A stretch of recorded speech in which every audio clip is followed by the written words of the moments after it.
బాగోదు వెళ్దాం నువ్వు వెళ్ళు నేను చూసుకుంటానని చెప్పి మాధురిని ప్రిపేర్ చేసి పంపించడం జరిగింది. ఒప్పుకున్నారా మాధురి వెంటనే? ఒప్పించాం, కానీ వెళ్ళటానికి ఇష్టపడలా ముందు. అంటే ఒక 1 or 2 days వెళ్ళు, అవకాశం వచ్చింది కదా, ఈ అవకాశం కోసం ఎంతోమంది క్యూలో ఉన్నారు. బిగ్ బాస్ ఫ్రేమ్లో ఒక్కసారి కనపడితే చాలన్నది ఎంతోమంది ఉన్నారు. ఆర్టిస్ట్స్ ఉన్నారు, సెలబ్రిటీస్ ఉన్నారు, ఎంటర్టైన్మెంట్ ఫీల్డ్కి చెందిన వాళ్ళు చాలామంది ఉన్నారు. వాళ్ళకి అవకాశం రాక చస్తుంటే మనకు అవకాశం మన దగ్గరికి వచ్చేటప్పుడు ఎందుకు పోగొట్టుకోవాలి? ఇది కూడా మనకు బిజినెస్ పరంగా పనికొస్తుంది. ఈరోజు మనకు ఒక ఎలివేషన్ ఉంది, మా బిగ్ బాస్ వల్ల మరింత ఎలివేషన్ వచ్చిన తర్వాత మరి ఇంక ఈ బిజినెస్లు మనం డెవలప్ చేసుకోవచ్చు, ప్రజలకు మరింతగా ఉపయోగపడవచ్చు. మన రాజకీయాలను మరింత దాన్ని ఓట్ బ్యాంక్గా ఎందుకు కన్వర్ట్ చేసుకోకూడదు? ఆ శాతాన్ని మాధురికి ఇప్పుడు వచ్చే పెరిగే అభిమానులను ఎందుకు మేము వాడుకోకూడదు? వాళ్ళకి మేము ఎందుకు ఉపయోగపడకూడదు? రాజకీయంగా కూడా మేము వాళ్ళకి సహకరిస్తూ మేము గ్రో అవ్వడానికి ఒక ప్లాట్ఫామ్ కదా, why don't we use? So నేను ఆమెకి కన్విన్స్ చేసి పంపించడం జరిగింది. బట్ కన్విన్స్ చేయడానికి మీరు ప్రయత్నం చేస్తున్నారు, ఎందుకు ఒప్పుకునేవారు కదా? 2 రోజులు ఏమనేవాళ్ళు మీతోని? అంటే ఎప్పుడు మనం అలా లేము, ఏది చేసినా ఇద్దరం కలిసి చేసాం అన్నదానికి అలవాటు పడిపోయినాం ఓకే ఒక 4 years నుంచి. సో ఇది ఎన్నాళ్ళు అవుతుందో తెలీదు. నియర్ అబౌట్ 70 days ఉండాలి, ఆఖరి వరకు ఉండాల్సి వస్తే, ఉండగలిగితే, లేదా కనీసం 15-20 days అయినా ఉండాల్సి ఉండొచ్చు.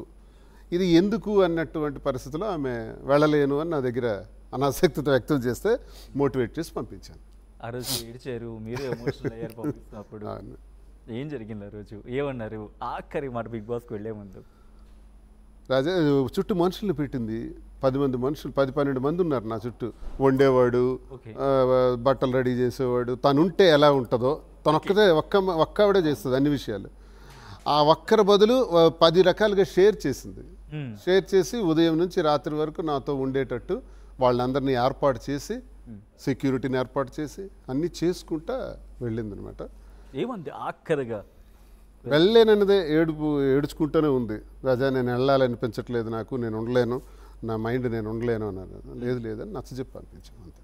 ఓకే, సో అక్కడి నుంచి కొంచెం ముందుకు వెళ్ళి ప్రయత్నం చేసినప్పుడు ఆ రోజు వెళ్ళారు ఓకే, బట్ ఆ నెక్స్ట్ డే ఎవరైనా మన వాళ్ళు ఎవరైనా బయటకు వెళ్తున్నారంటే ఆ రోజు గడవడం కొంచెం కష్టంగా ఉంటుంది. ఇవన్నీ బాగానే ఉంటాయి, రోజు మన కళ్ళ ముందు ఎవరో కనిపిస్తూ ఉంటారు, బట్ రాత్రి పడుకున్నప్పుడు అన్నీ తిరుగుతూ ఉంటాయి. అరే పక్కన డేరు, లేకపోతే మన దూరంగా వెళ్ళారు. ఎలా ఉంది ఆ రోజు? అండ్ ఎస్పెషల్లీ ఆ నైట్ మీకు ఎలా గడిచింది? మాధురి వెళ్ళిన దగ్గర నుంచి ఈ క్షణం వరకు నేను స్ట్రీమ్ చూస్తూనే ఉంటాను. ఓకే, డల్ అయిపోయిందా, యాక్టివ్గా ఉందా లేదా, మాట్లాడగలుగుతుందా లేదా, ఆ టాస్క్స్ ఎలా చేయగలుగుతుంది, ఎలా తన రోల్ తను ఎలా ప్లే చేయగలుగుతుంది, గేమ్ ఎలా ఆడగలుగుతుంది, నిరంతరం పరిశీలిస్తూనే ఉంటాను. ఇంచుమించు ఒక 7-8 days నిద్ర పట్టలేదు, ఇప్పటికీ సరిగ్గా నిద్ర పట్టడం. అంటే ఎందుకంటే ఒక రిలేషన్, కలిసి ఏదైనా ఆలోచించేవాళ్ళం, కలిసి చేసేవాళ్ళం. మా ముందు చాలా సమస్యలు ఉన్నాయి. 1 కుటుంబ వ్యవహారాలు, 2 రాజకీయ వ్యవహారాలు, 3 వ్యాపార వ్యవహారాలు, నెత్తిన చాలా సమస్యలు ఉన్నాయి మాకు.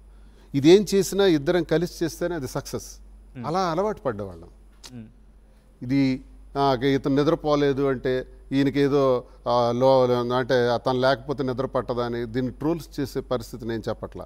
మేమిద్దరం కలిసి ప్రతి ఒక్కటి చేయటం మాకు అలవాటు. ఆ లేకపోవటం అన్నది ఇబ్బంది కలిగింది. ఆ ఇబ్బందిని ఇప్పుడు డైజెస్ట్ చేసుకుంటూ ముందుకెళ్తున్నాం. బట్ ఒక చర్చ జరుగుతుంది సోషల్ మీడియాలో, మాధురి అడుగు పెట్టాక ఎక్కడో ఆ వ్యూవర్షిప్ పెరగడము ఇదేదో చర్చ జరుగుతుందని చెప్పి.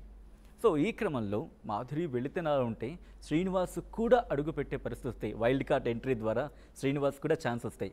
దివాడ శ్రీనివాస్ హౌస్లోకి వెళ్తారా? కనీసం ఒక 1 or 2 weeks కైనా అది బయటికి చెప్పకపోవచ్చు, కానీ అది నాకు తెలుసు సార్. గేమ్ స్ట్రాటజీలో వాళ్ళు ఏమనుకుంటున్నారు, టీం బిగ్ బాస్ టీం ఎలా డిజైన్ చేస్తున్నారో మనకు తెలియదు కదా. అంటే మీకు ఆప్షన్ వస్తే వెళ్తాం, ఏముంది.